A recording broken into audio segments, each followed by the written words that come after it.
So good evening. My name is Julie McLaughlin. On behalf of the Board of Trustees and our superintendent, we welcome our community members, our staff, our students, and our guests to the October 2025 regular meeting of the Board of Trustees. The time is now 7:04 p.m.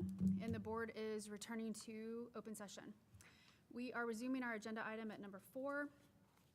As there is no action to be taken on matters discussed in closed session, we will proceed to agenda item number 5, which is our opening exercise and pledges. We welcome Ms. Puckett, principal of Sloan Creek Intermediate.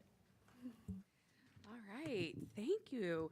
I want to bring up 2 of our students at Sloan Creek. We have Trapper Wallace and Landry Williams, and they are Sloan Creek students. They are 5th graders, and I'm going to read a little bio that they answered some questions for me. We're so excited that they're here tonight. So Trapper is a 5th grade student at Sloan Creek. His favorite subject is math because he enjoys multiplication and equation and says math is just plain fun. Outside of school, Trapper enjoys playing football, video games, and hopes to join the wrestling team. His favorite thing about Sloan Creek is his teachers and all the fun activities he gets to do in class.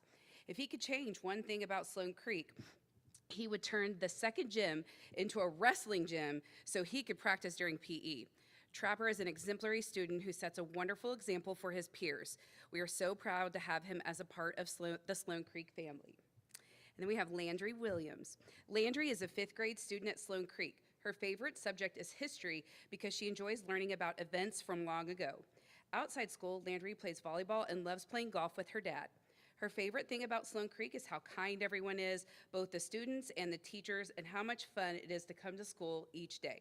If she could change one thing, she would have the cafeteria serve funnel cakes every day and always offer the fair food as an option. Landry is a strong leader and a friend to everyone. We are thankful she is part of our Sloan Creek family. Okay, you ready? Okay, we're gonna start out with I pledge allegiance to the flag of the United States of America and to the republic for which it stands, one nation, under God, indivisible, with liberty and justice for all. I honor the Texas flag. I pledge allegiance to the Texas, one state under God, one and indivisible.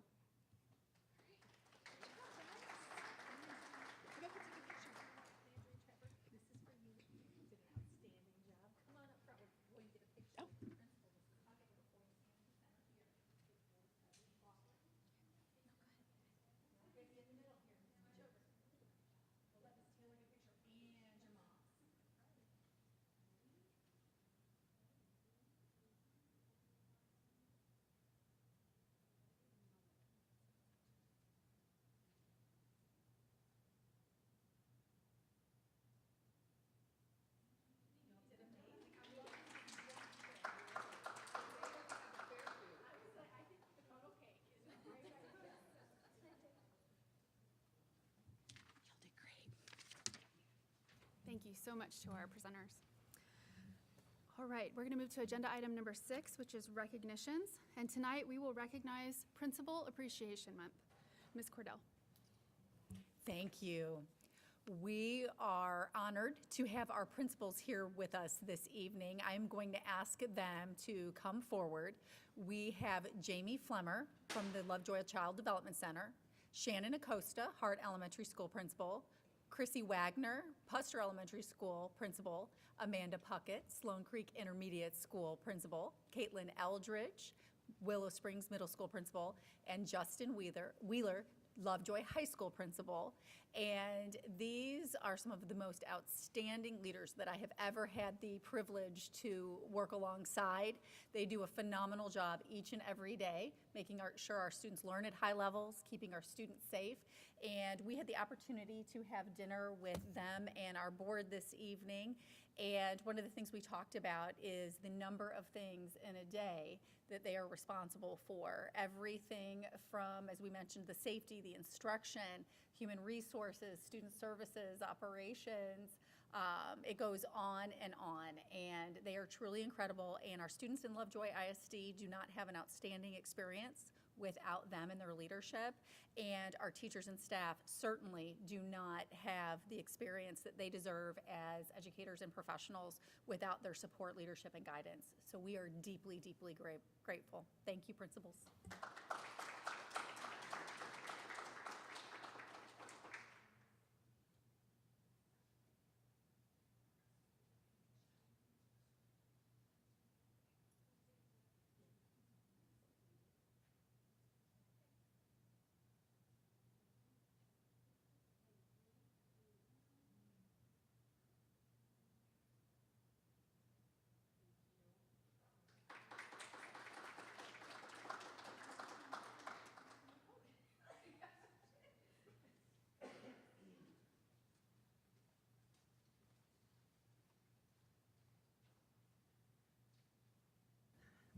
Thank you.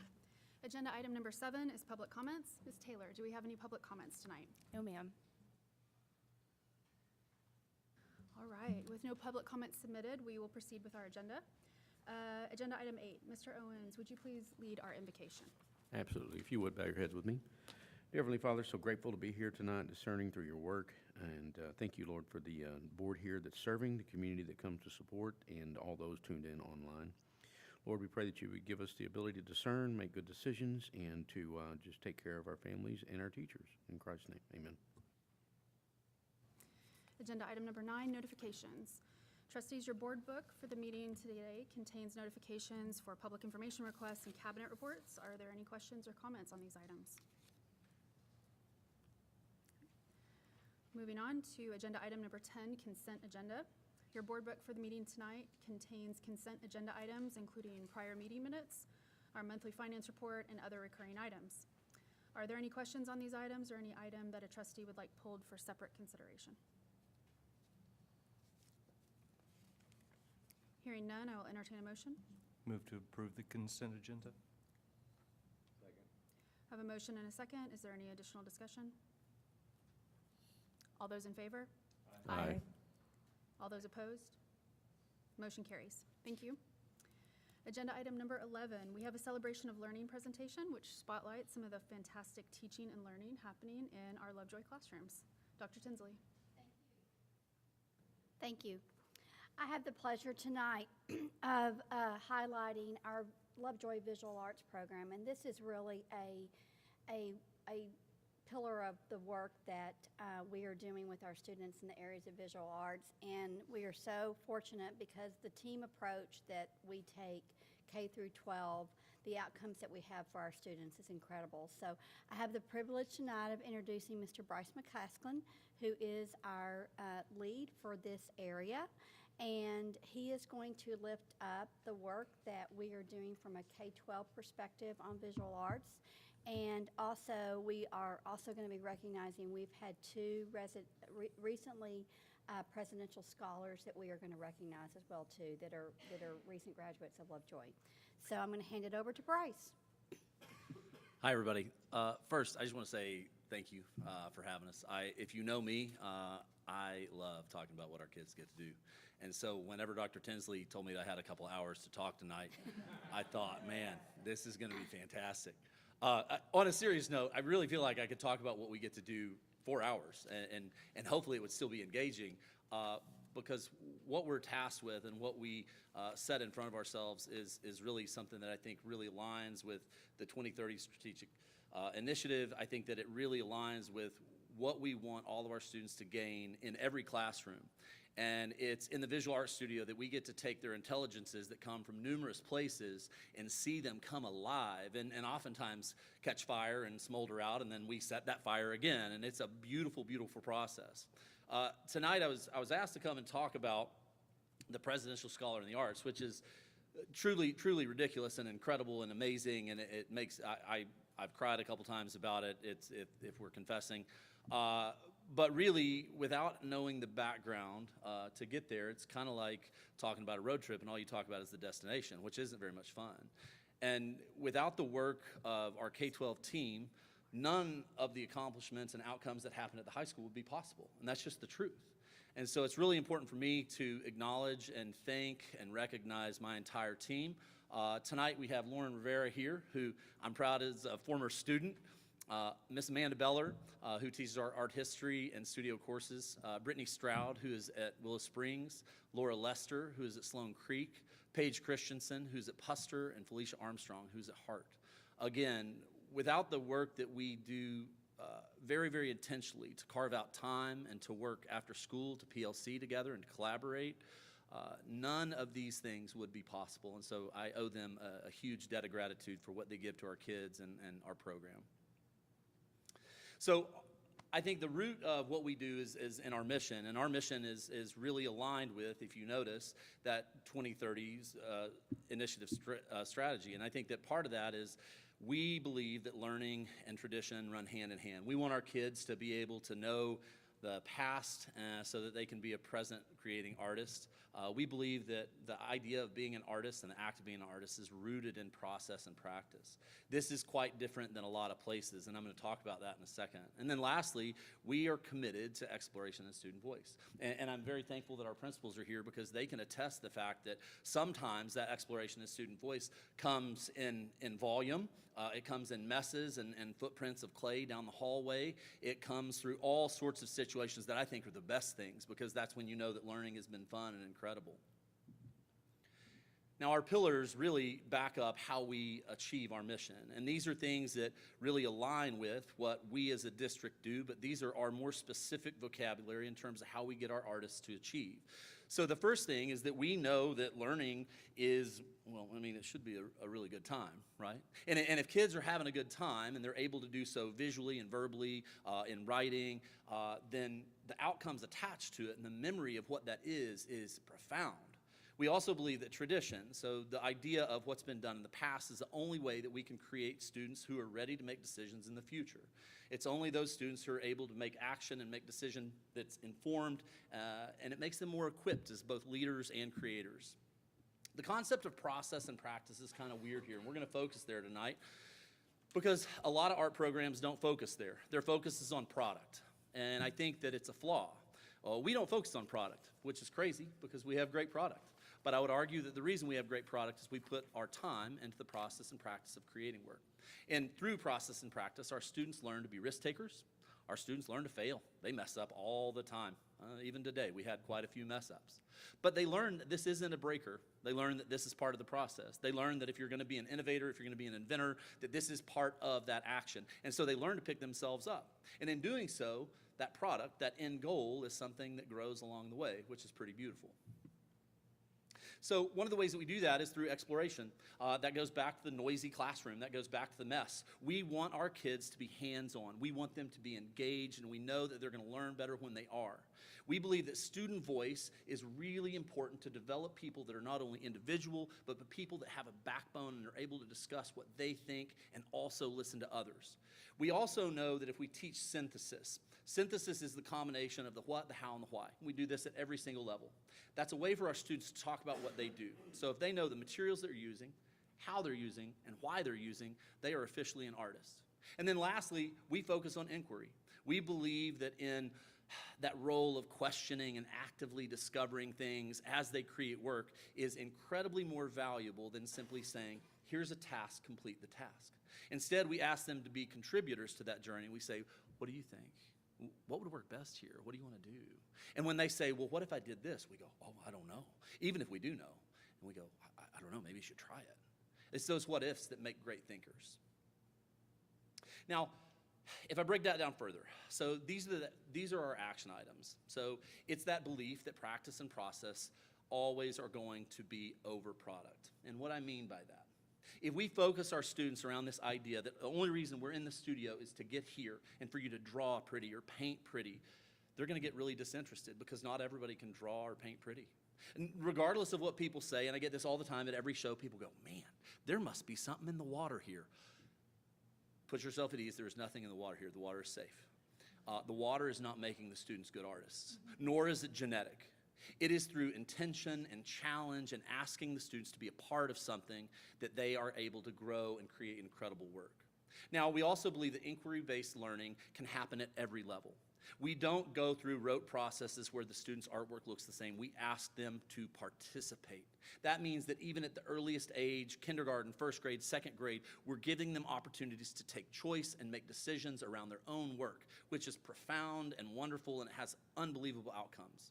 The next, we really actively engage all of our students, K through 12, in reflection and feedback. It sounds daunting to go, okay, first graders, you're going to reflect. You're going to think about what you just did and why you did it. But the masterful way that our teachers create ways for them to do that is age appropriate and makes sense to them so that they can mark their learning and take note on what they've discovered is absolutely ridiculous. And then lastly, student agency. We all know that if we want students to create incredible work, if we want students to be leaders, they have to feel needed and wanted and seen and vital as a part of community and program, and that's what we do. Everything that we take on, everything that we ask our kids to do, we ask them to do it together. We give them a feeling that it wouldn't be the same without them, because it wouldn't be. We love our learners that learn different and our learners that take big risk and make some really ugly work, because it gives us a chance to talk about it, and it gives us a chance to celebrate how we're different. So I wanted to show you some of the examples of our process and practice. This is a video that takes place in one of our elementary rooms. This is actually in Puster, and if the video will play. If not, it's noisy, which is really wonderful. We actually go through a process of printing off of the tables, which is I'll say unconventional is one way to put it. It's unlike anything that they do anywhere else because of the fact that it puts students first. It asks them to take part in something and actually engage in this process that's maybe a little bit out of control, and it's beautiful. It's okay, I can forward it to you. We engage our students outside, so like this, hand-making paper, which is something that is both historical and antiquated and lovely because they get messy and they make paper pulp and they're putting glitter on everything, which is a good and bad. Glitter everywhere is scary. So if you can see, our students love what they get to do. They love that they get charcoal on their hands. They love that they get to work together. They love that they can talk and dialogue. We try to be really thoughtful and intentional, even at the first and second grade level. The mask on the left is a second grade prompt where students are already engaging in the act of planning and making decisions, and it's color coded so they can see what's going to be additive and then what's going to be scratched away. And they're able to do that readily, and they're able to follow their plan. It's wild. You can see the intention on this young artist's face as he's painting on the table. I mean, he is so locked in, it's wild, right? As they move up in the 5th and 6th, they have this incredible ability to, I mean, who wouldn't like to make an edible color wheel, right? I mean, come on, I would. I mean, I like cookies, but I would. The fact and the extra effort that Miss Lester goes through to create, to be quite honest, really high level experiences for these kids is ridiculous. From going in and having her husband who works in film to put gels on lights in the room so that they have a color effect on the still lives that they're drawing. It's incredible. This is another video on the left, and it shows a piece that's called a process book.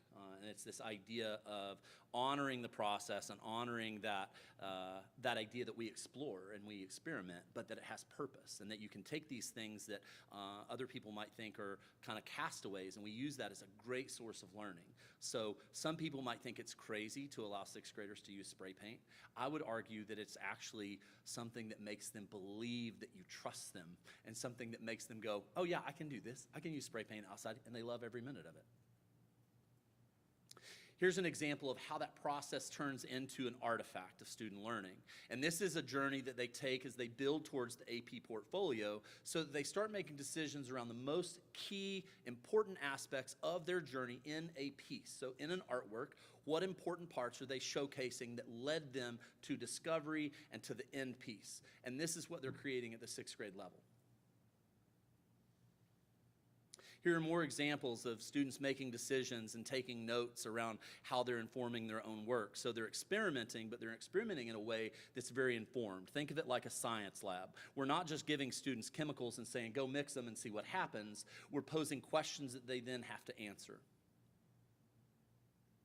At the 7 and 8 in the middle school, that process becomes really intentional and methodical. So we build up that vocabulary that already exists, and they start learning to make decisions that align with their student voice. So the application of paint, the creation of color wheels, all these things are very traditional, and yet we're doing it in a way that they feel contemporary and that they're able to make decisions.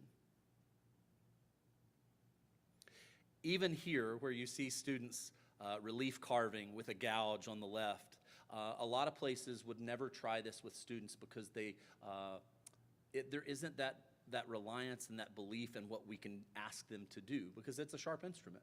And we believe that our students are able to do this, and they show us again and again and again that they can, and so they create incredible work that backs up this idea of responsibility in the studio. Then, once the students get to high school, they start putting those, they format their information. This is a slide from Ms. Rivera's room, and the students arrange these pieces so that they're thinking about the investigation of what would work best for their piece. You can see the test tiles where they're experimenting with different textures, and even the compositions, so that they're planning as they go. There is no separation between two-dimensional and three-dimensional work. All of those things are cohesive, just like there's no separation between math and science in their artwork. All those things are blended. That turns into a more advanced application of these items as they put together their AP portfolio. This is an example of one of our students' slides for the next 3 slides as she explores and experiments her senior year for her AP Studio portfolio. You can see the thoughtfulness and this quality. One of the things that they're tested on is the idea of how can you showcase, how can you curate, and help us understand what you were doing as an artist. And so through that process that they've taken through middle school, intermediate school, middle school, they transition to this place where they can make strong decisions about how to best format and showcase their own process. And you end with pretty phenomenal work.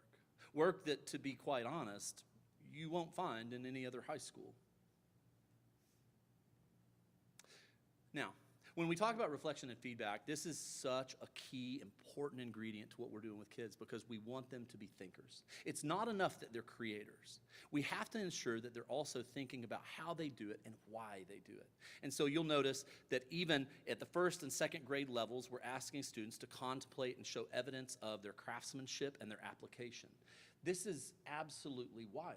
But it also is incredible when you read and you see how intentional they are around it. When you look at that final sheet and it says, my craftsmanship is at a number 3 because I added color like this, and that they go through that to show off their skill. It's pretty amazing.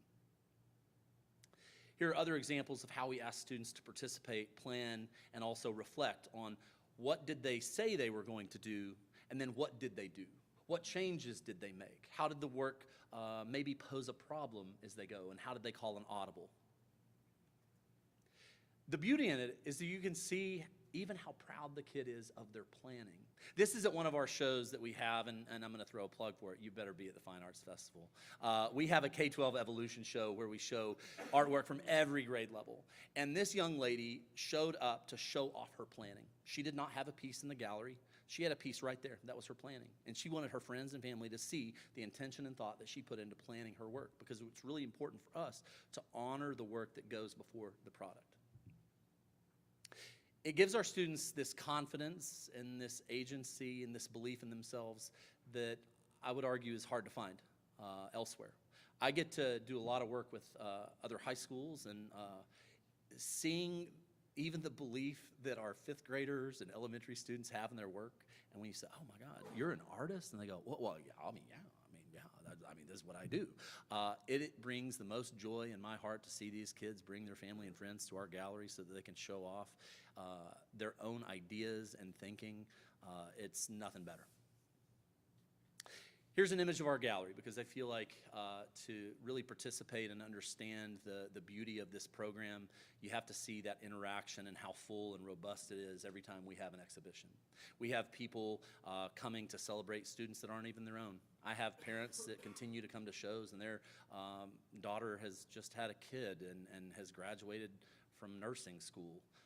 It's this legacy and this idea of the beauty that we are challenging our students with that makes our program so different. So it's all of this that makes outcomes like I'm about to talk about possible. So first, go ahead to the next slide. This is a wild number. So I only started tracking, I've been with Lovejoy for 19 years. But whenever I took over the role of the visual art coordinator about 9 years ago, I started tracking the data around where our students are going to school, how much scholarship they're offered, what's it's in relationship to. This is $12.6 million that is in connection to their art portfolios. Just last year alone, we had over almost $2.5 million offered to roughly 5 seniors in connection to their art portfolios. Now, this isn't just because they make pretty artwork. This is because they're brilliant thinkers, they're designers, they're inventors. They understand how to blend this vast, incredible knowledge that they've gained in all of their other courses through the lens of their personal work, and it shows.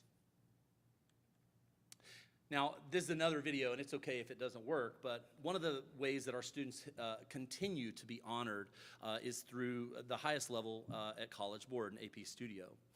This year alone, we had 5 perfect 100s in 2025. And I know this sounds ridiculous that I don't even remember how many perfect scores we've had, but I truthfully don't.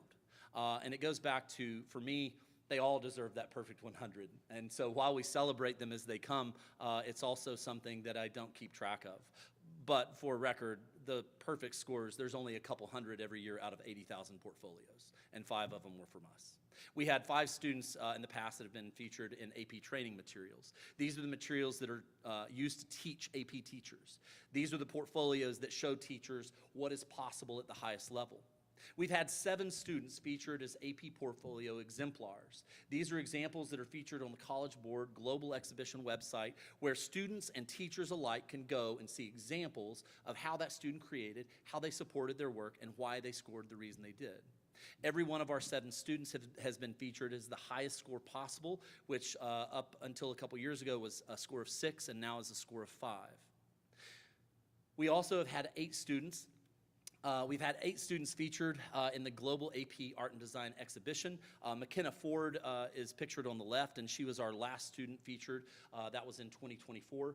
There is a moratorium for schools that are featured every year. So sadly, we are unable to be featured every year. You have to have a 1-year gap between schools being featured. Now, luckily and thankfully, they've broken the rules a couple times for us because they couldn't deny how absolutely phenomenal our student work is. Now, this year, we have had an incredible run with Young Arts. And Young Arts was an organization that was started in the 70s as an effort to really exemplify and celebrate and support the artists working at the highest level in our country. Now, Young Arts, to be a Young Arts winner means that you're one of the top achieving artists in the country. To be a Young Arts finalist means that you're flown to Miami for a 1-week intensive where you're working with fellow artists and you're learning from artists that are working in the field. And it's also where you're considered to be a presidential scholar in the arts. While the students are in Miami, they're interviewed, they're observed, they're asked to participate in all sorts of communication rounds. They sit on panels, they answer questions, they work with each other, and it sounds really kind of heavy. It is, but they have artists, professional artists, watching them at every opportunity they can. This year we had 4 Young Arts finalists, which is a new record for us. To give you perspective on that, in the nation, there were only 21 visual art students selected as finalists, and 11 design students, and 4 of them were from Lovejoy. Now, out of those 4 finalists, we are, well, let me go back. So every year, they take those highest performing students that were observed, and they ask them to move forward in the opportunity of being a presidential scholar in the arts, which means that student is then tasked with writing 3 different essays and answering a plethora of questions around why their discipline matters and the things that they've done in their community to be a leader and also help others. Now, this year, this award really was only given to 20 artists as finalists, and that's incredible. And if you go to the next slide, we had 2 students who were selected as Presidential Scholar in the Arts recipients. Now, again, for perspective, and this is wild, so there's 20 Presidential Scholar in the Arts winners, right? Now, that's across all disciplines. That's jazz, dance, classical music, theater. Out of all those 20, there were only 5 visual artists in the nation that were selected as Presidential Scholars. 2 of those 5 are Lovejoy graduates, which is ridiculous. And so this year, Veronica Yee and Caroline Matthews were selected as Young Arts Presidential Scholar in the Arts winners. This is the highest award that a student can achieve as a visual artist in high school. Traditionally, the artists were flown to the White House and they met the president. This year, they're not flying students to the White House, but those students are now part of a history of artists that also are able to receive grants throughout their working as they move along as artists, grants upward of $50,000 yearly. We have had students who have achieved this, and they come back to our students and tell them to apply because they see the role that it's played in their career as artists and teachers. It's incredible. Now, I just want to remind you, none of this is just because they're good artists. None of this is about the product. It seems like it's really neat that they make beautiful work, but I would tell you that's a byproduct. That's a true byproduct. It's genuinely because they have a community that supports them. You support them. They have teachers that care about them. They have peers that care about them. They have people that challenge them and say, I think you can do better. They have people that say, hey, let's go work. They're part of something that's bigger than themselves. And in that, it pays these great dividends because they have an opportunity to genuinely lead their peers and stand apart while using things that they love. And that's math and science and art and everything else that you can think of. But they coalesce into something that's much more beautiful. And that's them as genuine inventors and creators. So thank you so much for always supporting our kids. Thank you guys so much for supporting our kids, because I know that sometimes it's a challenge. We're the dirty people. I have loved being a part of this program and being able to be tasked with working with people that care as much as I do. It's a beautiful thing. So thank you. Thank you for celebrating our kids.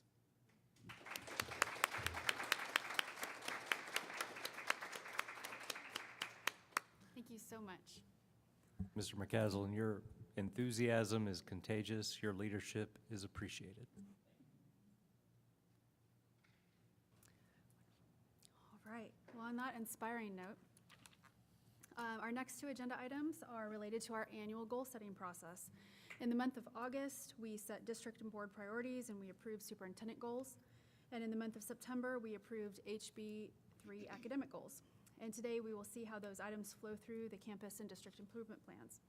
So agenda item number 12, district improvement plan goals and performance objectives. Dr. Tinsley. Thank you. So as President McLaughlin shared, this has been a process that we work on through here in Lovejoy. So what's been brought forward prior to this is that the board has approved the goals for the year. The superintendent goals and performance objectives have been shared and approved. And so we take that to make sure that we're aligned, and we build our performance objectives through our district improvement plan and our campus improvement plan. So the alignment is incredible here in Lovejoy, and it really does make an incredible impact on the outcomes for our students and our staff here. So just a quick reminder, when we develop our district and campus improvement plans, we always start with those goals, but we also go through what we consider a continuous improvement cycle, where we evaluate data, we look at our needs. That may be data through test scores, that may be data through surveys, that may be data through our various departments that we're gathering. And then we establish measurable performance objectives and strategies. So for the Board of Trustees tonight, you will be asked to consider and approve the performance objectives and the goals for the district and campus improvement plans. So I'm not going to hit every performance objective here within the goals. I am going to lift up some highlights through this, because some of this we have already shared throughout various board meetings and that you're well aware of. An example is the House Bill 3 goals. So for goal 1, which is safety, and Lovejoy ISD will provide a safe and secure environment for all students and staff by ensuring appropriate policies, resources, and oversight are in place. So what I really want to lift up in this one is that I want to go back to performance objective 4. When we talk about establishing a safe and secure environment for students, some things that we have in place, some strategies, is that we have implemented and will continue to implement campus-based leadership team tabletop training exercises at all campuses. So that was done prior to the school year with when we looked at it from a district, and we had some of our first responders come in and work with us on that. Another example and a strategy is the CRAZE training that we provide for all staff, which is it's how we respond to an active threat situation. So that would support that performance objective. I'm going to move on to performance objective 6, where we will implement and support processes for mental health and behavioral threat assessment. There is specific training that we provide for all of our campuses and district level staff on threat assessment.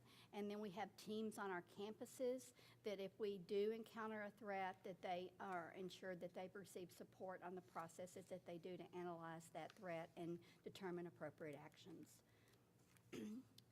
So I'm going to move on to goal 2, which is people. Lovejoy ISD will foster an environment and culture that attracts and retains top talent. I'm going to lift up performance objective 2, where we will engage in partnerships with universities and alternative certification programs to recruit and retain talent. There are strategic recruitment practices that we have in place. We are already sending folks out to recruit for December graduates right now, and we know specifically some of the areas that we would want to ensure that we are doing some recruitment on, that we might anticipate some openings. An example might be for our special education teachers. Those are hard to fill positions sometimes. So those practices will continue through the spring as we continue to monitor and look for where our gaps and our needs are in that area. Moving on to goal 3 on learning. Just on performance, Lovejoy will champion academic excellence by prioritizing rigorous instruction, monitoring student outcomes, and supporting continuous improvement. On performance objective 1, when we prioritize student academic growth, that supports the 3 non-negotiables that we've shared with you many times, and it's actually on every one of our slides through the academics here. When we look at rigorous instruction, we look at meaningful and challenging learning opportunities for our students, and then also how we're utilizing assessment so that we can respond to student needs. Another one I want to lift up is that performance objective 2 is developing a plan for implementation of the teacher incentive allotment, the TIA program. We have initiated the application process. That is a multi-year process that we are engaging in, and the reason that we're pursuing TIA is because it supports teacher compensation efforts here in the district, as well as recognizing excellence in teaching. Just want to lift up real quickly on performance objective 4. You're well aware that we have engaged in a partnership with Baylor University on the gifted and talented, where we are analyzing and refining our K-12 GT program and services. And most recently, a team from the district we were in Baylor working with the consultants in that department as we were analyzing and making some recommendations for refinement of our program and our plan here. You will hear from the principals specifically on some of these performance objectives when we're looking at specific grade levels. On learning, as you will see, this goal 3, we have the most performance objectives here in learning, which rightly we should. And then just want to lift up quickly on performance objective 14 about the comprehensive school counseling program. We have been working with our secondary school counselors at Willow and high school and the administrators from those campuses and established some goals for the work on promoting career planning for our students early as 7th grade, and both of the principals will be speaking about that in a few minutes. On goal 4, culture of progress, that's fostering a culture of progress by supporting educators' pursuit of new and effective ways to enhance student opportunity and meet the evolving needs of students and staff. I would want to lift up on Performance Objective 2 on the comprehensive technology assessment. We are wrapping up the third-party vendor that has been conducting a comprehensive technology audit here in the district, and so that will help us for goal planning and decision-making with our current technology assessment, and also will help us in the bond with that part of the technology improvements. Performance Objective 3 is the new unified communication tool to streamline communication for teachers and parents and students. That's the new Thrill Share in the Rooms applications that we are using with all of our teachers and communication with parents and students. And then on parent engagement, we will celebrate and connect and communicate with parents and stakeholders. I want to lift up on Performance Objective 2 about supporting pathways for parents and families to contribute to enhancing the student learning experiences and maximizing talents and resources. We continue to seek partnerships with outside groups and businesses. Raptor Center is a group right now that we are working with, of course, my community credit union and some local government agencies. And then we're also exploring some expansion of secondary students' access to practicums and internships as well. So there's a lot more to it, but I know you've had this information and you've been able to read this. Do you have any questions about the performance objectives or the goals for the district improvement plan?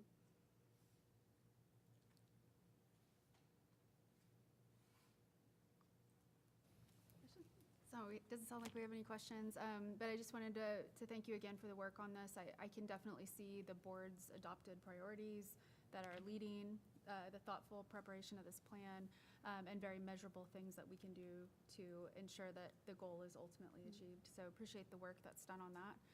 And of course, we recognize many of these things, as you mentioned, because they've come through in prior board meetings and discussion. So, any other questions, board? No? If not, we, what the matter of business before us is to consider an act on adoption of the district improvement plan. I'll entertain a motion. Move that we approve the district improvement plan goals and performance objectives as presented. Second. A motion and a second. Is there any additional discussion? No? All those in favor? Aye. Opposed? Motion carries. Thank you. We'll move on to agenda item number 13, which is campus improvement plans, goals, and performance objectives. So again, Dr. Tinsley. Thank you. So the principals will be joining us for this portion of the presentation.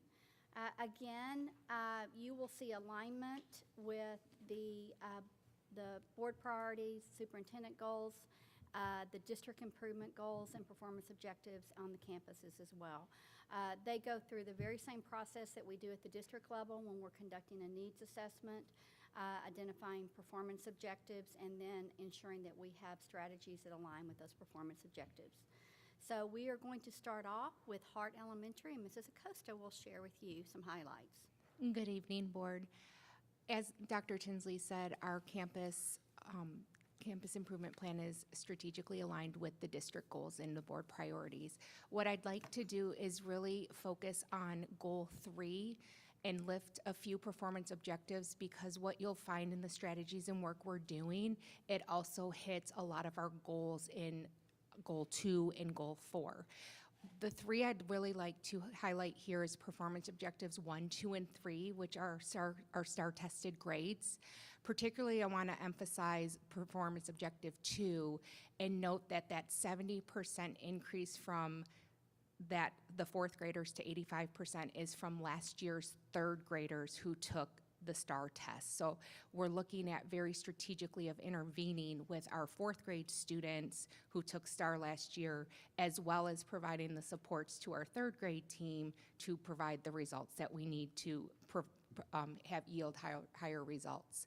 The strategies that we're looking at also highlight Goal 2 and Goal 4, where our leadership team, consisting of myself, as well as our MTSS lead and our assistant principal, we are strategically joining planning sessions to ensure Tier 1 instruction is planned strategically, including small group and whole group instruction, using data from various sources of M-Class, map data, district benchmarks, teacher-created CFAs, as well as the STAR analysis that we've done since the beginning of the year.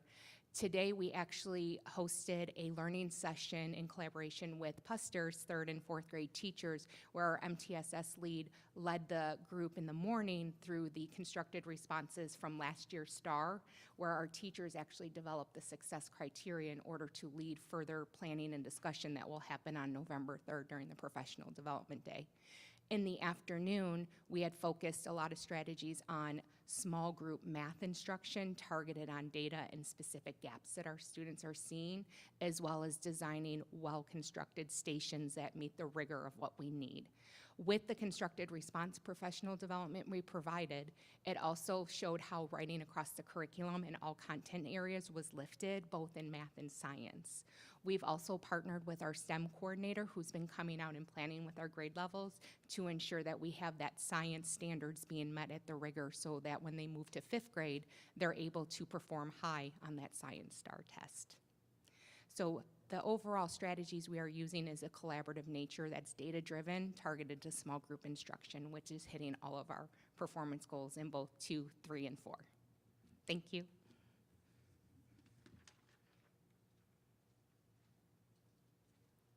Mrs. Wagner, Puster Elementary. Yeah, hello everyone.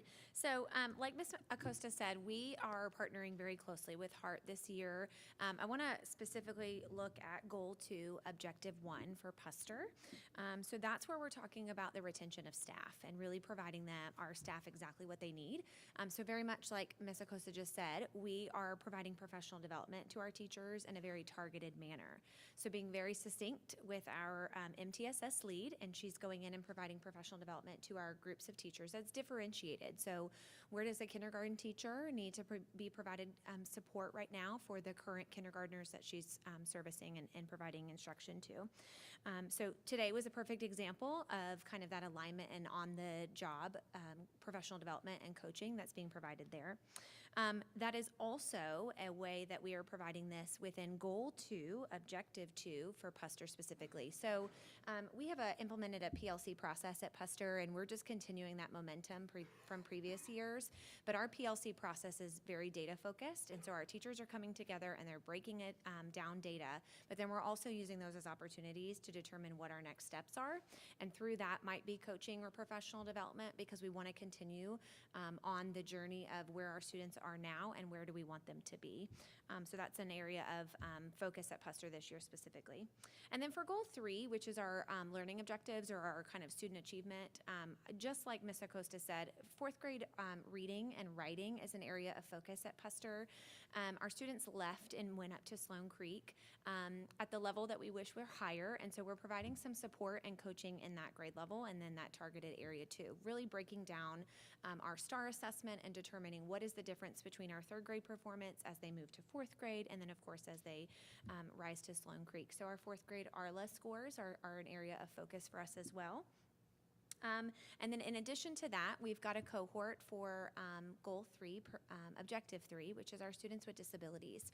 We're really looking at alignment with our SDI, or our specially designed instruction, and how to provide acceleration towards grade level standards. So for our students that are not on grade level, what are we intentionally doing and planning for those students? And so that's an area of focus on our campus as well. And then lastly, I wanted to just draw attention to my ultimate favorite, which is an area of focus, is that K-3 instructional alignment, and really seeing the power of that vertical alignment through our M-Class all the way to our DRA scores up until our STAR assessment. So this kind of incorporates a lot of our objectives, which is Objective 7 through 9, which is aligned to Objective 1 and 2. So we got a lot of that work in K-2, and to see that parallel in our STAR achievement. So we're providing a lot of ongoing and professional development around that data analysis piece, specifically looking at M-Class and DRA, because those are our developmental reading behaviors that our students need to be proficient in order to progress through their benchmarks. And so we're being very intentional in that way. And so that's some areas of focus at Puster this year. Thank you.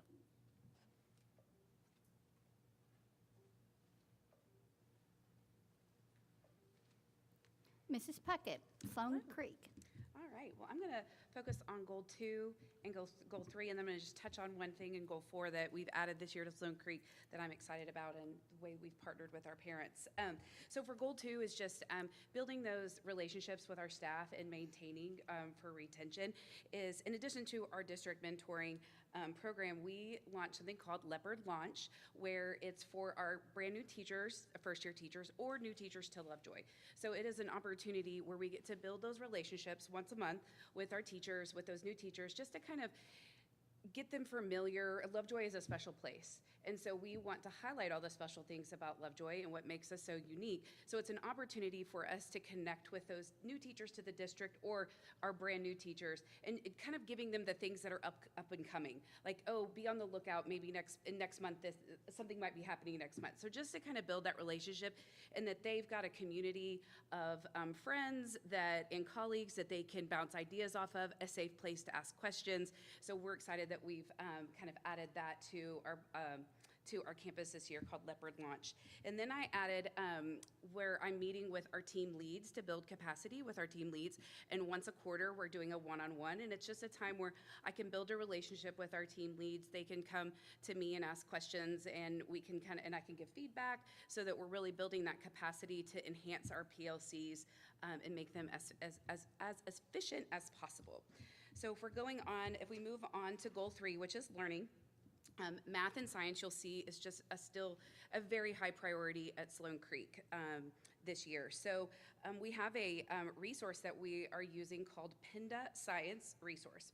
And PINDA is a resource that actually aligns with our current scope and sequence that Lovejoy ISD has developed, that then just supports enrichment and engagement and intervention with our students in the area of science. It's very interactive. It uses the same stimuli that the kids will see on the STAR test. And then they have the ability, we've partnered with our parents, that they're able to log in at home to receive extra practice if they want to. Because a lot of our parents are, how can we help our kids in the area of science? How can we help our kids in the area of math?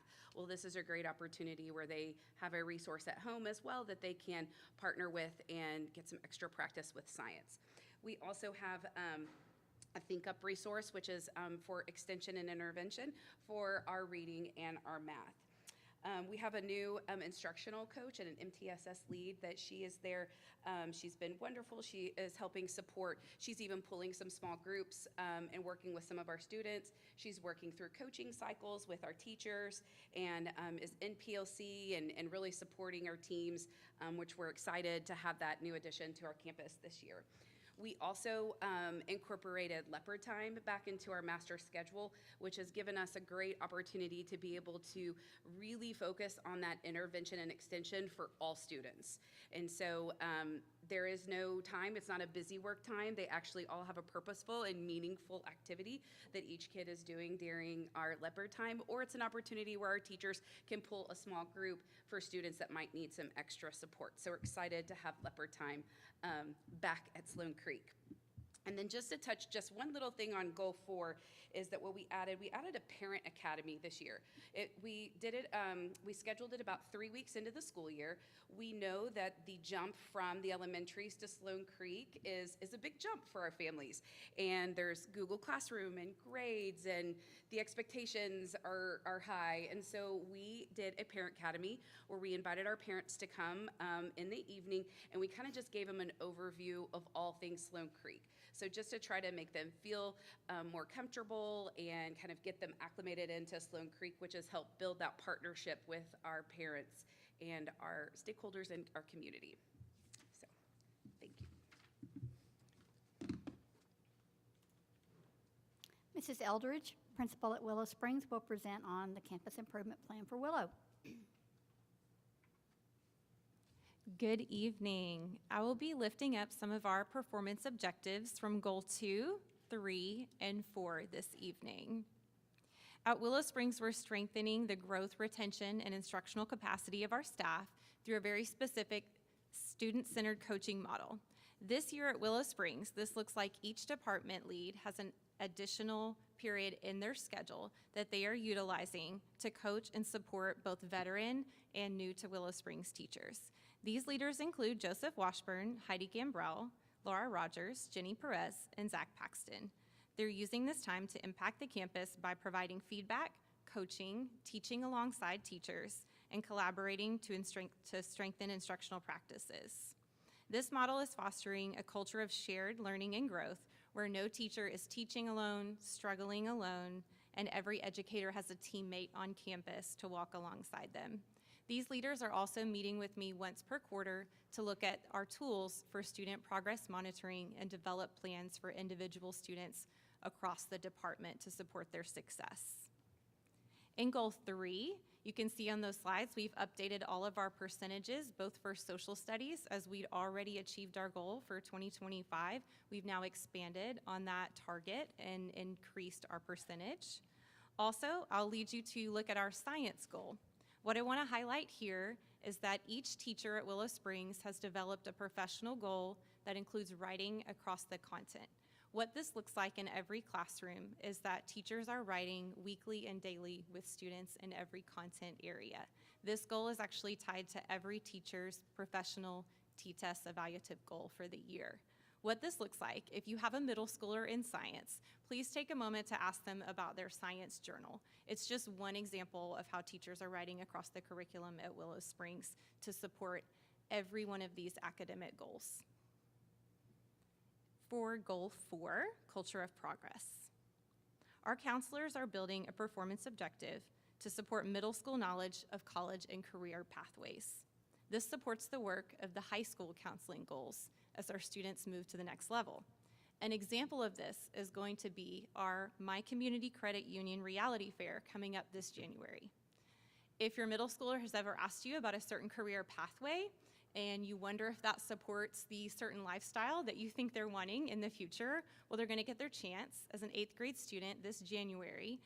It's going to be a career simulation. So students will choose a career, whether it's engineering, education, or a YouTuber or a gamer, and they're going to get to work with vendors and the staff from My Community Credit Union and walk through a monthly budget in that career to determine, does this career pathway match up with my income expectations in the future? So we're really excited for our students to get to have that experience at school, and it's just one of the many ways our counselors are going to be supporting students, getting them to think about college and career, and making it fun and exciting for them before they leave for high school. Thank you so much for your time and your ongoing support of our campus goals. And we will wrap up with the high school with Mr. Wheeler. Good evening. So as the other principals did, I will highlight and lift up a few of our performance objectives, starting with Goal 1, safety. One item, so performance objective 4 that we implemented this year when it comes to discipline management is we're tracking our behavior incidents in classrooms through PowerSchool, which allows us to track some data. It helps us get a better understanding of some of those behaviors over time. Next, when we move to Goal 2, people, performance objective 3, and Ms. Eldridge already discussed some of the work we're doing with our department heads. We have a focus on our campus to build leadership capacity in our teachers and give that opportunity, and one way we're doing that is through our student-centered coaching model, which our department heads will be working with both veteran and new teachers to provide coaching real-time alongside them in the classroom.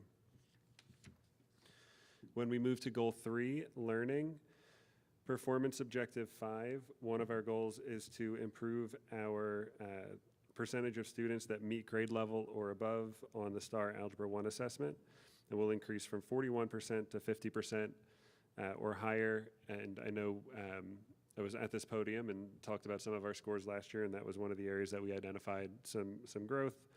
And the way we'll do that is through progress monitoring and interventions. Our teams have built a pretty robust spreadsheet to track what our kids know and where they need additional support. Performance objective 6 talks about career, college, and military readiness. And the goal is to increase from 91% to 92% or higher by 2026 and 95% by 2029. And the way we will be doing that is through, we have a tracking system where we can see where our students are meeting that college, career, and military readiness through the different indicators, and really trying to find a pathway for every student. CCMR is a great way for us to make sure our students are prepared for what comes next, but it's also a large part of our accountability ratings in the state accountability system. Performance objective 7, and again, Ms. Eldridge already discussed this with our partnership as it pertains to counseling. We have a comprehensive counseling plan and program that we're working on supporting, which is heavily focused on college and career readiness, as well as individualized guidance through that course request process. Performance objective 9, we'll be working with AP scores in a similar way as our Algebra 1 team, where we are monitoring student progress by priority standards. And then a heavy focus on campus is raising our SAT mathematics benchmark college readiness score by 2% this school year. Our geometry and Algebra 2 teams have already started working together to go through the standards that are tested on the SAT and really find any gaps as it pertains to making sure our students are prepared. And then the final one I'd like to lift up for Goal 4 and Goal 5 is our usage of rooms.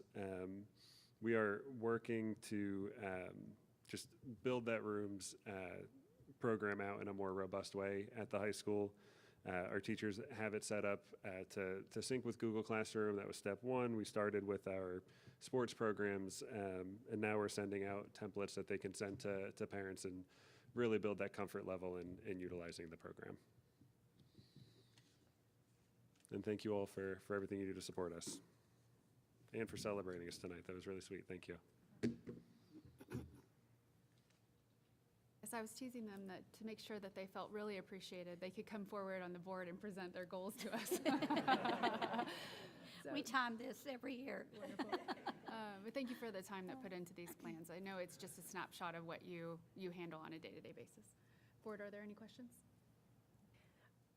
I just really appreciate that every campus has a goal around teacher retention. I know that's aligned with our board priorities and our superintendent goals. I think my question is how we plan to measure the progress and success of those strategies that we have in each campus goal, or are they doing surveys at each campus, or maybe you can shed some light on that? Specifically on the teacher retention, and Anna may want to weigh in on this. We do we get several data points. We do exit interviews with our teachers. We also do a staff survey. Our principals have really gather quantitative data, I guess I would say, in some more probably informal ways with our staff. Is there any other, We also encourage when we do exit interviews, and we also do stay interviews. This year, we're doing more training with our principals on recruiting and retention too, basically on the retention piece, so we can get people to stay. I think something that really helped us this year was the salary increase, because the state was good to us there. You know, we have a lot of large districts around us that didn't receive so much, so I think that was also. I also think the TIA, we've been introducing that this past, and our principals have gone through several training days and collaborating days. I think that is a focus right now, and that also is going to help as we continue the process. It is a multi-step year process, but yeah, we're hoping that's how we are. I'll ask one more. I think my last question is just that I know we've highlighted some big achievement gaps, and I know our principals are up to the challenge. Is there anything that the board should keep in mind as we're about to start budget discussions about priorities that would support, them achieving those academic goals? I know they mentioned a lot of interventions or kind of along those lines. One of the focus areas we've really been focusing on is our Tier 1 instruction, and so that really begins with the classroom teachers. So what is occurring during that Tier 1 instruction time? So when we support that, that's through professional development. That's how we're using our MTSS leads at K through 6. That's the strategy that the high school and middle school lifted up about utilizing department chairs on coaching and co-planning with their peers. So we're trying to get as creative as possible. Resource-wise, I think we're in pretty good shape with that. We're always looking, though, to refine that in any ways that we need to. We've got some pretty robust resources and the unit planning guides as well, too. So I think a lot of it is if we can really refine our Tier 1 process, that will help with the Tier 2 and Tier 3 supports that's needed. All right, are there any other additional questions? All right, the business before us tonight is to consider an act on the campus improvement plans. We'll entertain a motion. I move that we approve the campus and district improvement plan goals. Second. Any additional discussion? All those in favor? Aye. Say Aye. Aye. All those opposed? All right, motion carries. Thank you. All right, agenda item number 14. We have an annual item of business, which is our independent financial audit of the district and our annual financial report. Mr. William. Good evening, Board of Trustees and Superintendent Cordell. You may recall that early spring, the board approved engaging with Hankin Eastips as the district's independent auditor. The process began in May of 2025 with the interim audit, and then they returned in July to conduct their field work. So at this time, they have completed the annual financial audit for the fiscal year ending in June 30th, 2025. Tonight, we have Mr. Damon Cooper of Hankin Eastips here to present to the board Lovejoy IC's financial audit. So Mr. Damon Cooper is a result-driven senior auditor with Hankin Eastips. He holds a bachelor's in business administration and has over 15 years of extensive experience in internal and external audit, working for top companies such as L3 Harris Technologies and Computer Science Corporation.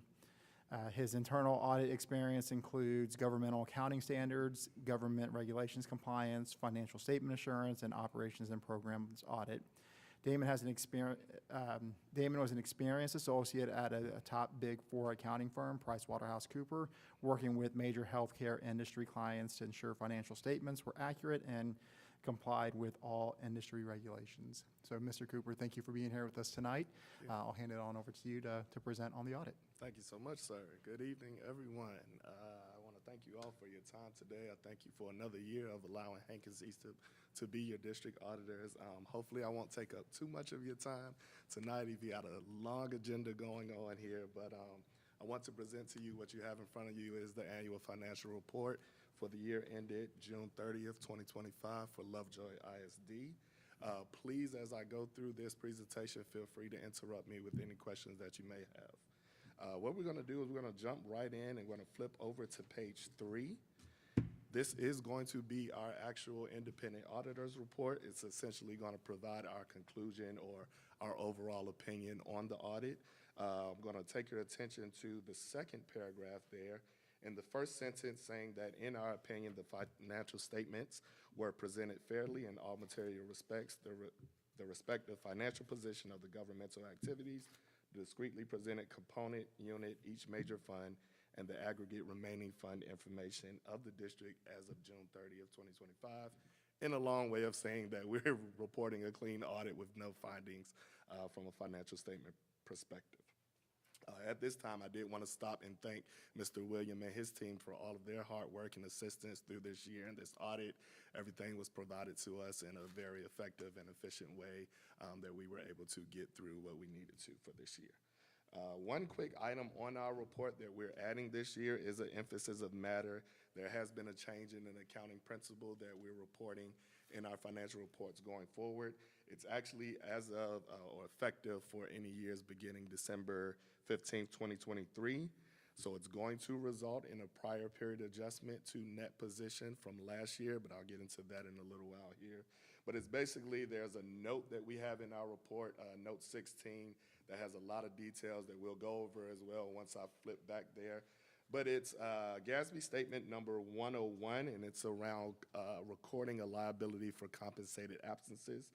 It's basically that a liability needs to be recognized in the statement of net position for any carry forward compensated absences that are to be used or paid for in the future. So we'll get into a little bit of that as we continue on. Before I continue to dive into the financial statements, I want to flip over to page 6 just to summarize some of the overall high-level financial highlights here. As a part of this MD&A that we're looking at, we have highlighted some of the main financial aspects. If you take your attention to the middle of the page there, the first bullet, we're reporting a net position for the end of the year of $14.2 million. This is an increase of about $9.8 million from last year, so pretty significant increase in net position, which is always a good thing there. The second bullet, you'll see that while that's noting the net position did increase by $12 million, the effect of the compensated absences liability in that prior period adjustments is where the 9.8 increase comes from last year. The third bullet you'll see there is regarding the total fund balances for all of the governmental funds. It's coming in as a little bit over $41 million, which is an increase of about $6 million from the prior year. So again, we're increasing both in fund balance and net position from our last year report. The general fund in and of itself is reporting an ending fund balance of $19.7 million. You'll see that last year the ending fund balance came in at about 18.8, so another small increase of about 881,000. The one good thing to note about the fund balance is TEA does have a requirement that the general fund balance cover about 25% or at least 3 months of your general fund expenditures. We're coming in at 44.5, so it's a great operating general fund balance that we have going on there. So we're going to continue. Just want to go through some of the details of the financial statements. Hopefully I'm not going too fast. Any questions on any of those highlights thus far? All right. So I'm going to ask you to flip on over to page 15. While you're getting there, I just want to explain the way that we present our financial statements and our reports. It's 2 sets of statements. The first statement being the government-wide financial statements. This is reporting your assets and your outflows of resources, liabilities, and ultimately your net position, but it also brings in your amount of your capital assets, your TRS pension and OPEB effects, as well as your debt. So what you have here is the statement of net position, otherwise known as the government-wide balance sheet. You'll see that towards the middle, total assets as well as total deferred outflows of resources. The total of those are coming in a little over $187 million. In regards to the liabilities and the deferred inflows of resources, the total coming in right over a little over $173 million. This is in ultimately reporting the $14.2 million in total net position that you'll see at the bottom there. Just a little note, as we do every year for Lovejoy ISD, we also report the component unit, which is the foundation for Lovejoy schools, and you'll see that we're reporting for this year for them a little over $694,000 for their net position. That audit is also performed by us, by our senior partner, Mr. Carl Deaton. So if there's any questions ever with that, feel free to reach out to Mr. Carl there. I'm going to ask you to flip over to the next 2 pages, 16 and 17. This is going to be the statement of activities or government-wide income statement, where we're just breaking down the revenues and expenses overall. I'll take your eyes to the middle of the page where it says program revenues. The total of the program revenues plus the general revenues that are being reported at the bottom are coming in at about $72.6 million total, and that's in comparison to the total expenses in that column 1 that's coming in at just about $60.6 million. So over on your right-hand side towards the bottom, again, that's that reported 14.2 in net position. You will also see there the prior period adjustment that I was referring to in regards to compensated absences. That's the $2.1 million. So that's adjusting that net position from last year that was reported to come up to about $2.2 million. The rest of the information for compensated absences is included in the debt amounts that are reported on that prior balance sheet amount under the liabilities section. You'll see there that we have short-term non-current liabilities as well as long-term non-current liabilities that include our bonds, notes, loans, leases, and now those amount of the compensated absences. All right, we're going to keep going over to page 18 and 19. And this is going to start our second set of financial statements that we report on, and these are specifically from a fund level, reporting on our major funds, which is the general fund, the debt service fund, capital projects fund, and then all other funds that include those federal programs are also reported here. This is going to be the balance sheet for those funds. Specifically focusing on just the general fund, you'll go down to the bottom and you'll see the 19.7 in total fund balance that we're reporting. Again, this is representing about 44.5% of the expenditures for the general fund. So great coverage there. Over on this page 19 toward the bottom, you'll see the total government fund balance coming in at that $41 million there. I've got a bad question. 'Cause Sure. I'm a former practicing CPA, so I used to know the yellow book a little bit. Yes, sir.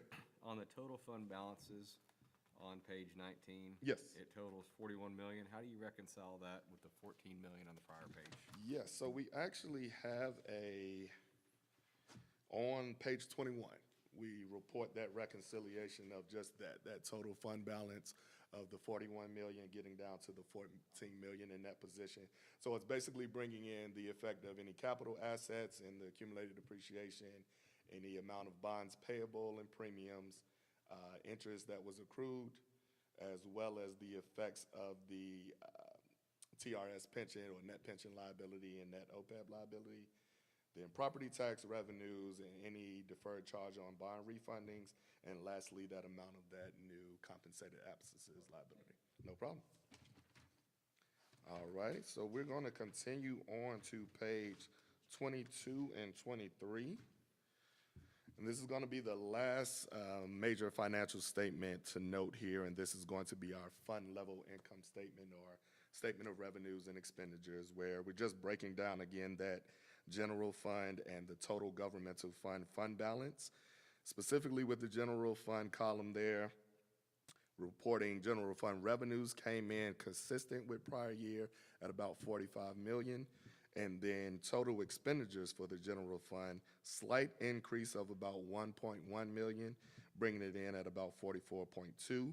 So that equates up to your ending fund balance of 19.7.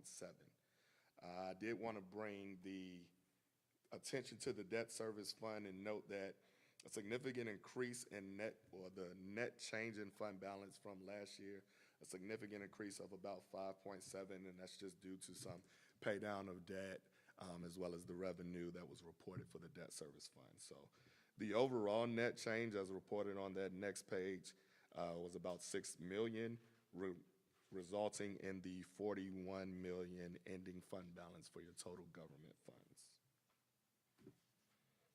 All right. The next handful of pages are just notes to our financial statements that we put in our report. But I do want to highlight, as I noted, note 16. That's going to be on page 47. This is our new note that we're incorporating in here for that change in the accounting principle for compensated absences. This pretty much gives the verbiage from GASB on what that new statement is going to be asking us to disclose, and it's really, like I said, a liability has been recognized in the district statement of net position for carry forward compensated absences more likely than not to be used by or paid to employees in future periods. This will be an estimate. Obviously, we don't know how much will be used in the future, but we do have processes and instruction from GASB on how to calculate an appropriate estimate to be used.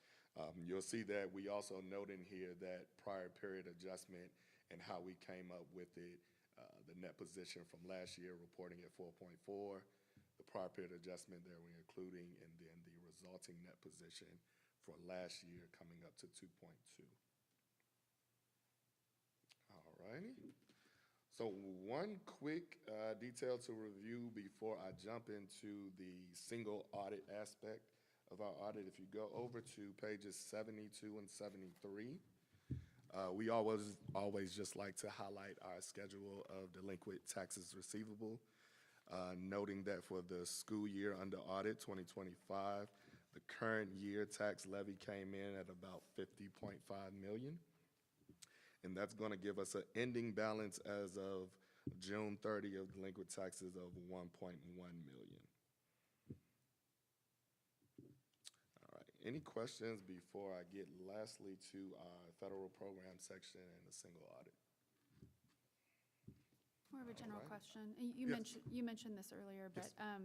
Just for completeness sake, Sure. did you receive full cooperation from the management team during Absolutely. the audit? Absolutely. I couldn't ask for a better team to work with. I really appreciate all of their help, so no issues. And were there any other process improvements or control enhancements that you recommended during the audit process that maybe are not reflected in your report? No, not at this moment.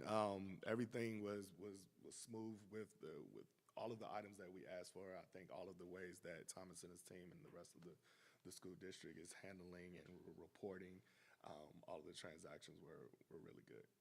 Yep. And other than the accounting change that you called out Sure. here, were there any other significant changes to their accounting processes noted during the audit? No, not to their accounting process. There is one item I'm going to get to at the end of this regarding a TEA delay that we have, so we'll talk on that. But no other processes at the moment. What you have on page 79 here, One more this is going to be question the. on page I'm sorry. 73. Yes. For the 2016, 17, and 18 accounts receivable that are delinquent, Yes. do we think those are collectible? I know that's not necessarily the auditor's job, but those are pretty delinquent. Yeah, I would say that a majority of them are most likely those that are over 65 that are deferring their payment. So at the time they relinquish ownership of the property, at that point in time, it can become collectible, but a majority. So we file a lien, so once property does transfer in the future, we'll be able to collect it. Yes, yes, sir. All right. Page 79 here, this is the second of 3 independent auditors report that we provide. The first one, as we touched on in the beginning, was over the financial statements. This is going to be the independent auditors report on internal control over financial reporting and on compliance. It's basically our conclusion on the district's internal control processes as it pertains to their financial reporting. What I'm going to take your eyes down to is, I'll say, the 4th paragraph down. There is a statement in there that says, during our audit, we did not identify any deficiencies in internal control that we consider to be material weakness. As well as the last paragraph there, and the last sentence says the results of our test disclose no instances of noncompliance or other matters that are required to be reported under government auditing standards. All in all, again, a clean audit. We're reporting no findings in regards to that. Did you test internal controls, or did y'all do all the confirmations and all that? Well, we do a combination of both. So we do confirmation testing as well as internal control testing. Yep. So the lastly, and I will get out of your hair, if you're going to flip to page 86, and then I'm going to go backwards after that. We're going to flip to 86 first. This schedule is simply reporting the total amount of federal expenditures in regards to the federal awards that Lovejoy ISD receives. And you'll see at the bottom, the total expenditures of federal awards for the year ended June 30th, 2025 was about $817,000. This basically notes that they meet the requirement for TEA to have a single audit where we report over the district's major federal programs. So with that said, you flip back to page 81, if you will, and this is going to be our 3rd and last auditor's report, and it is the auditor's report on compliance for each major program and on internal control over compliance required by the Uniform Guidance. Second paragraph noted there is, in our opinion, Lovejoy ISD complied in all material respects with the types of compliance requirements referred to above that could have a direct and material effect on each of its major federal programs for the year ended June 30, 2025. Again, another clean audit report that we are reporting no findings.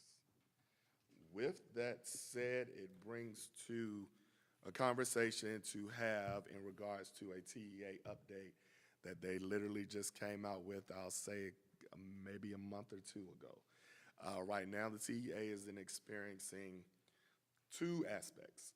There's a delay in their audit application where we actually need to upload the approved annual financial reports.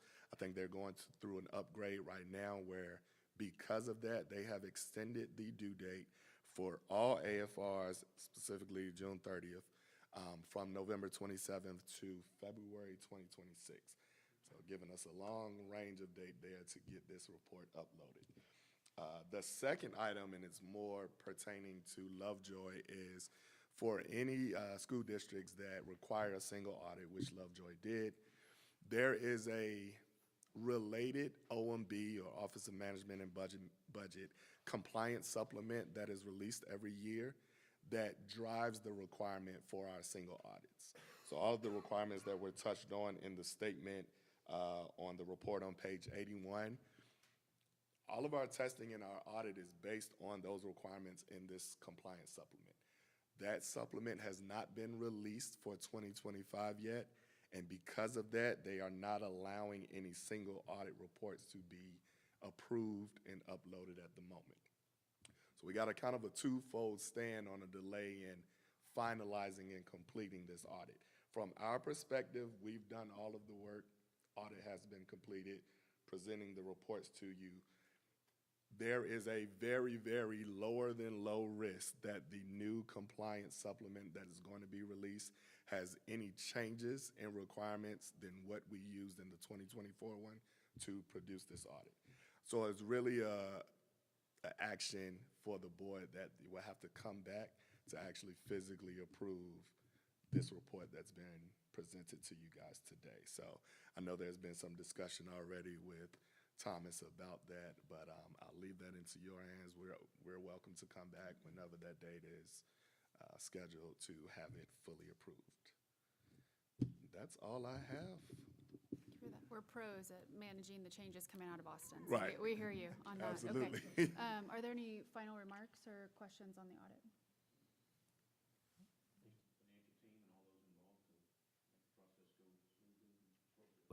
Absolutely. All right. Okay, wonderful. Thank So, you. Thank you. So this item was listed for possible action on our agenda. However, the administrative recommendation is to take no action at this time pending this additional information that we came forth. So we will move forward in our agenda today without a motion unless there's an objection to that from the dais. All right, thank you for the update. So our next 5 agenda items are going to be related to our bond program and facility planning. Agenda item 15, presentation on our outstanding bonds and refunding options. Mr. Willowan.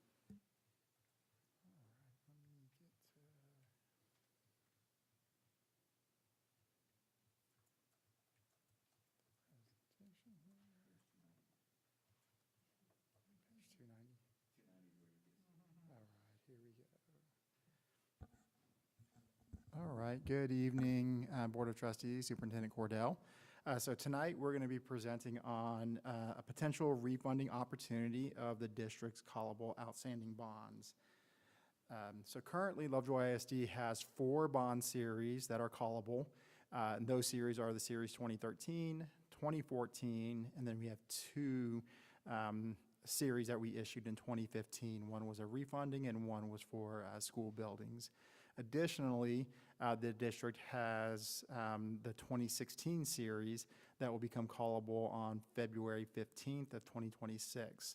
Now, the reason why we're bringing this potential opportunity to you now rather than packaging in as part of the August issuance of the 2025 series is due to federal tax law.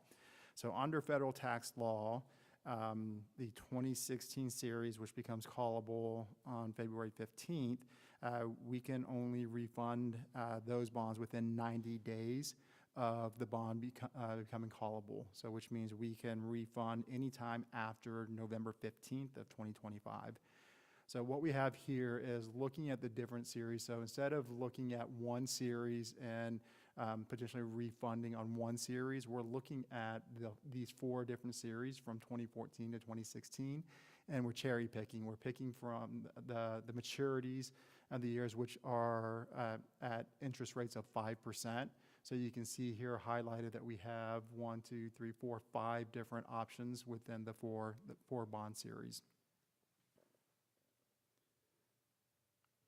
So under current market conditions, we're seeing a yield ranging from about 2.47 to 3.76.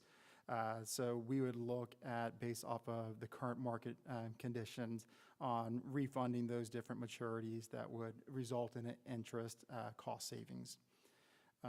We will work alongside Mr. Witt of Samco and identify which one of those maturity years and then within those series, and we'll bring it back to the board in November where Doug will be present to present on which ones we've identified and then what our estimated cost savings would be at that time for the board to consider on moving forward.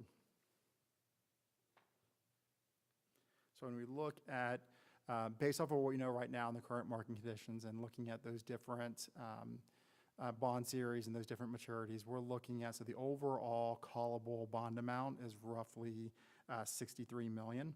And what we're looking at as potential refund based off of those 5% interest rates is roughly about $20 million, or 1/3 of the outstanding bonds.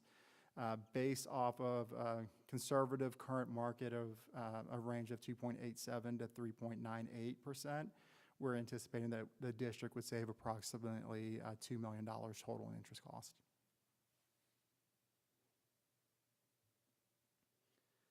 So as far as next steps, we do have conference calls with the rating agency set up for next week.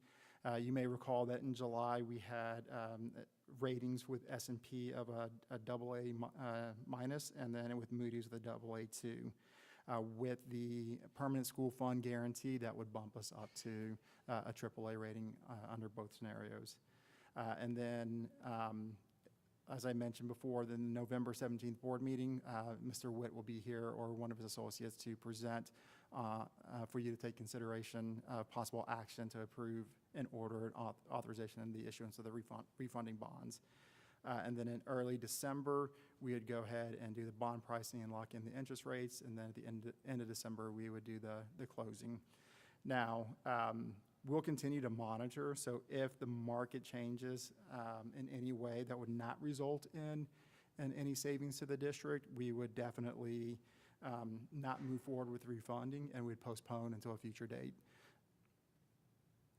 And it would not result in any cost at that point. So any savings would be net of any potential or any issuance, bond issuance costs. So that is all I have. I'm happy to answer any questions related to the potential refunding of outstanding bonds. When Mr. Witt's doing his modeling, I'm assuming he's looking at opportunities to not only save on the interest costs, but also adjusting the maturity schedule to affect our capacity for future bond issuance? Absolutely. That's part of the reason of exploring this, is looking at future installments of the 2025 bonds.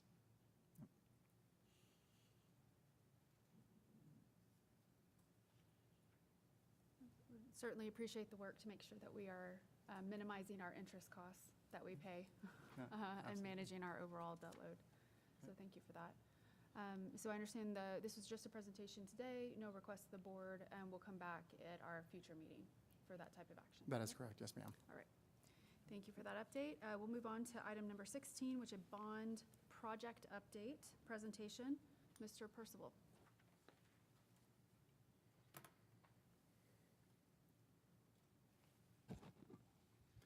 Good evening. So knowing that it's the 11th week of school, the last week of October, we thought we would bring you an exciting bond update tonight. And there's cooler weather on the way. So just a quick recap. We covered this at the last meeting, but just tracking progress of kind of where we've been, where we're headed, where we currently are. If you'll look on there, the board approval and selection process for a bond implementation committee. We talked about that last month. We're going to bring that forward for consideration here in a little bit. And then our next steps, looking at November, December, would be that RFP process for construction manager at risk. Mr. Willman and I actually had the opportunity today to meet with VOK Architects. This is the next thing that we'll be working through. I know that we discussed that previously. As we collect more information on that process and before we get ready to go out for request, we'll make sure that we bring some feedback back to you guys. And then, of course, once that happens, the school district, the architect, and the construction management at risk will create a scope and schedule for our large-scale projects that are part of this first issuance. And then just a quick recap of that bond implementation committee. The purpose there, I'm not going to read back through all of that, but just wanted to restate. But our community members did have the opportunity to apply to serve on the committee. Administration has reviewed all applications and will be providing a recommendation for board approval later this evening. These are the dates that the committee will actually meet. First meeting being November 19th. The next one will be February 18th. And then we'll have a third meeting April 22nd. If we see that as we get into projects, we need to have additional meetings, then we'll notify the committee. And then, of course, keep you guys updated every month whenever we come to the bond update. Meetings will be held from 5 p.m. to 6 p.m. At the administration building. And then just a real brief reminder, this is the bond information webpage that's currently still out from last spring. That we're working with the communications department to do some updates so that we'll transition from last spring's information that we were trying to get out to voters to make sure everybody was well equipped with the information. We'll transition that over to information and updates as we get into bond projects moving forward. Just wanted to give you a brief update on that. And then this evening, requested board action. As I mentioned, there will be a consideration for approval of the implementation committee membership.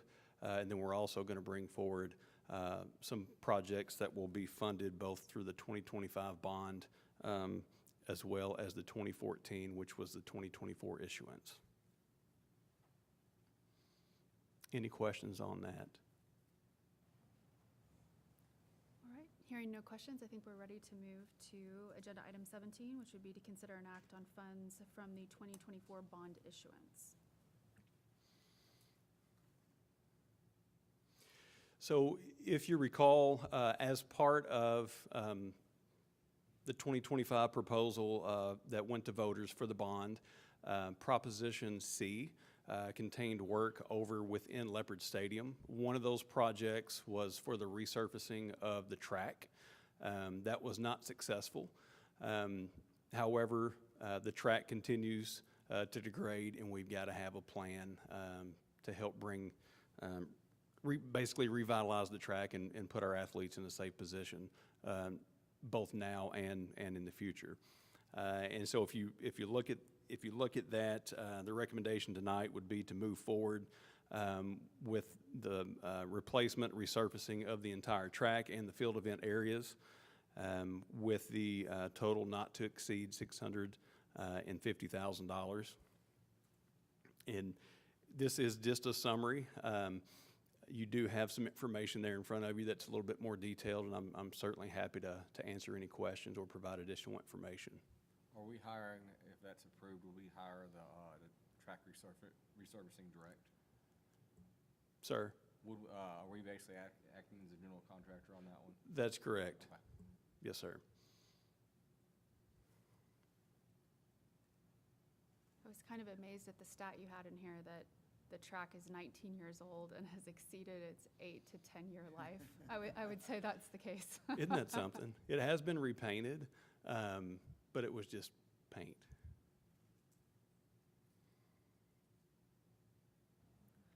Trustees, are there any questions on this item?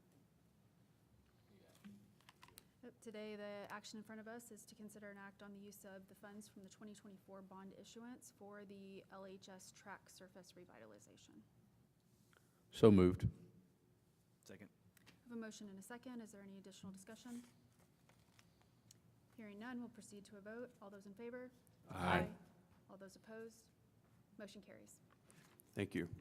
We'll move to agenda item 18, which is to consider an act on use of, from the 2025 bond issuance. So as part of the 2025 bond, there were a couple of items that I want to touch on tonight. The first one being the purchase of school buses. And you'll see there in the executive summary that that's item number one for this request. The second one would be the tennis court revitalization at both Lovejoy High School, and then also some work that was included as part of the bond over at Willow Springs. With the work being at Lovejoy High School, a complete resurfacing, repainting, restriping of all 12 courts, new shade structures over the benches, as well as windscreens. And then, of course, over at Willow Springs, it would be windscreens and then replacement of the backboard that used to be there. I think we lost that to windstorm, didn't we? Or was it a That was storm? kind of the final chapter of the backboard.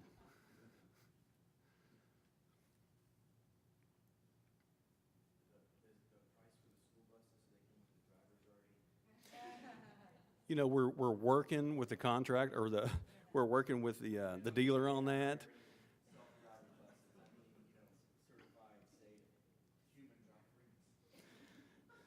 That would definitely be a bonus, but that is not included in that price there. In our last meeting, we had a longer list of projects in that installment one. Are some of those still, we're working on the process of getting those pulled forward, or do some of them fall under that 75K threshold? That's a great question. So we do have other items on there that we're currently working through to get good quotes. Some of those are a little bit trickier than others. Some of those will also involve the architect and the construction management at risk. But I do forecast having some additional items that will not include the contractor or the architect that we should be prepared to bring back probably in November, that were on that original list.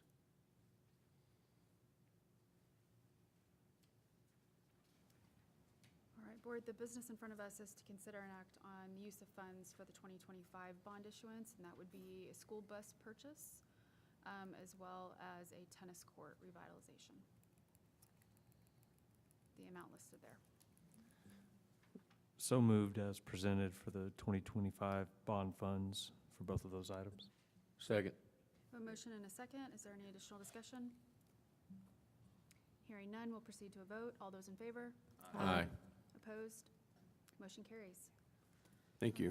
Agenda item 19, we're going to consider an act on the Bond Implementation Committee. So trustees, if you'll recall, we received a presentation on this at our August 25th meeting. We approved the charter of this committee at our September 29th meeting. So the matter before us today is consider approval of the committee membership as recommended by the administration team. Is there any additional questions? Make a motion to approve as presented. Second. I have a motion and a second. Is there any additional discussion?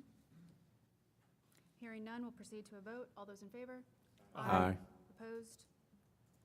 Motion carries. All right, next two agenda items were originally presented and discussed at our September 29th meeting, included the related law changes that are prompting the proposed change on our side. The business before us tonight is to consider an act. So agenda item number 20 is to consider an act on the School Library Advisory Committee membership, also known as the SLAC. So in the interest of an efficient meeting, rather than stepping back through those attached materials a second time, I'll propose that we move directly to deliberations. Trustees, are there any additional questions or comments?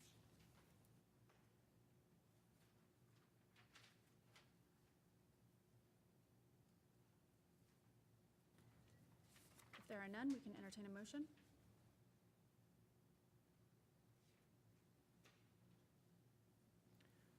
I move that we establish the members of the SLAC as a group of 7 as presented.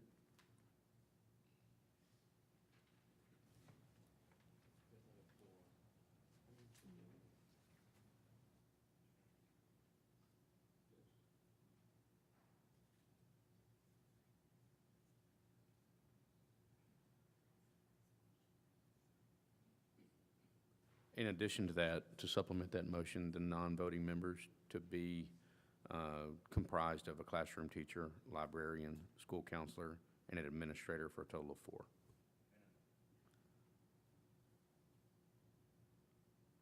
Okay, minimum. So just to restate the It would motion. be appointed by the superintendent or superintendent designee. Why don't somebody restate that clearly? So I'll restate the motion is that there is a proposal by the administration team for committee membership of 7 voting members that are comprised of parents. In addition, that the board would be delegating to the superintendent to name a minimum of 4 additional positions, non-voting positions that are comprised of, help me out with that. Classroom teacher, librarian, school counselor, and administrator. This is teamwork tonight. So thank you for sticking with us as we make specific motion language. So there's a motion on the table. Second. And a second. Is there any additional discussion? Hearing none, we'll proceed to a vote. All those in favor? Aye. All those opposed? Motion carries. Next would be agenda item 21, is to consider an act on the District of Innovation Plan Amendment. If you'll recall, we did speak through this at our prior meeting. So in the interest of time, rather than stepping through that attached material a second time, I'll propose that we'll move directly to deliberation. Trustees, are there any additional questions or comments on the proposed revisions to our DOI plan?